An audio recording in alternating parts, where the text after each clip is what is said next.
Hi friends, welcome to my channel. ಇವತ್ತು ನಾವು vangibath powder ಹೇಗೆ ಮಾಡೋದು ಅಂತ ನೋಡೋಣ. ನಾನು ಅಡುಗೆಗಳು ತೋರಿಸ್ತಾ ಇದ್ದೀನಿ, ಕ್ರಾಫ್ಟ್ ತೋರಿಸ್ತಾ ಇದ್ದೀನಿ. ಇದು ವಾಂಗಿಬಾತ್ ಪೌಡ್ರು ಹೇಗೆ ಮಾಡೋದು, ನಾವು ಅಂಗಡಿಯಲ್ಲಿ ತೊಗೊಂಡು ಬರೋದಕ್ಕಿಂತ ಮನೆಯಲ್ಲೇ ಮಾಡಿ ಅಮ್ಮ ಪೌಡ್ರ್ ಮಾಡಿ ವಾಂಗಿಬಾತ್ ಮಾಡಿಟ್ರೆ ನಮಗೂ ಸ್ಯಾಟಿಸ್ಫ್ಯಾಕ್ಷನು. ಆ ಟೇಸ್ಟು ತುಂಬ ಚೆನ್ನಾಗಿರುತ್ತೆ. ತಿಂದು ಮನೆಯಲ್ಲೇ ಎಲ್ಲರೂ ತುಂಬ ಸಂತೋಷ ಪಡ್ತಾರೆ. ನೋಡಿ, ಅದಕ್ಕೇನು ಬೇಕು, ಬ್ಯಾಡಿಗೆ ಒಂದು 50 ತೊಗೊಂಡಿದ್ದೀನಿ, ರೆಡ್ ಚಿಲ್ಲಿ 50 ತೊಗೊಂಡಿದ್ದೀನಿ.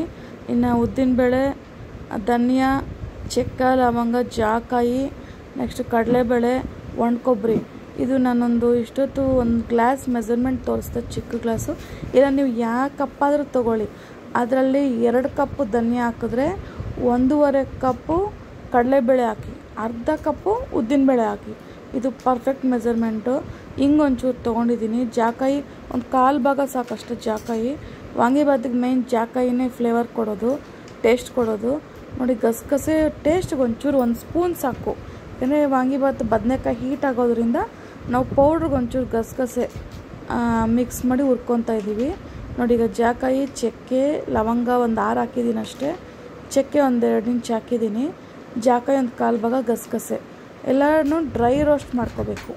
ಆಯಿಲ್ ಹಾಕಿ ರೋಸ್ಟ್ ಮಾಡೋದಕ್ಕಿಂತ ಡ್ರೈ ರೋಸ್ಟ್ ಮಾಡಿ ಪೌಡ್ರ್ ಮಾಡಿದ್ರೆ ಸ್ವಲ್ಪ ಬೇಗನೆ ಪೌಡ್ರ್ ಆಗುತ್ತೆ.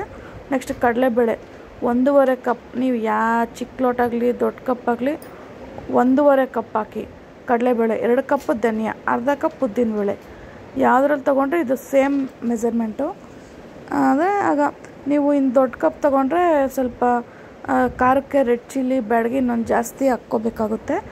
ನೋಡಿ, ಈಗ ಕಡಲೆಬೇಳೆ ಹುರ್ಕೊಂಡ್ವಿ. ಈಗ ಉದ್ದಿನಬೇಳೆ ಹುರ್ಕೊತಾ ಇದ್ದೀವಿ. ಎಲ್ಲ ಸ್ವಲ್ಪ ಮೀಡಿಯಮ್ ಫ್ಲೇಮಲ್ಲೇ ಹುರ್ಕೊಳ್ಳಿ. ಕಮ್ಮಿ ಇಟ್ಟರು ಬೇಗನೆ ಇದಾಗಲ್ಲ, ಜಾಸ್ತಿ ಇಟ್ಟರೆ ಸೀದೋಗುತ್ತೆ. ಉದ್ದಿನಬೇಳೆ ಆಯಿತು. ಈಗ ಧನಿಯಾ 2 ಕಪ್ ಧನಿಯಾ ತೊಗೊಂಡಿದ್ದೀನಿ.